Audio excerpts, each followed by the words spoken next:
আজকে যেহেতু আমার বাবার ছুটি থাকায় আমার বাবা আমার হাতে খেতে চেয়েছে চিকেন পকোড়া, আর আমার ভাই chilli chicken with fried rice.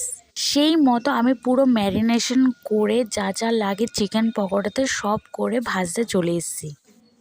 আর এদিকে প্রথম খোলাটা ভাজাটা হয়ে গেছে, আর হওয়ার পরে মাকে দিয়ে দিয়েছি বাবাকে দেওয়ার জন্য। কেমন হয়েছে?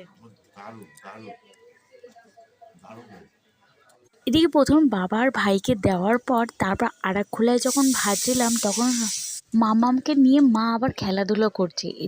এদিকের খোলাটা যখন হয়ে গেছে তখন আমি আর মা টেস্ট করতে চলে এলাম। দেখলাম দারুণ টেস্ট হয়েছে কিন্তু। আর তোমরা তো শুনেইছো আমার বাবার কিরম টেস্টটা লেগেছে।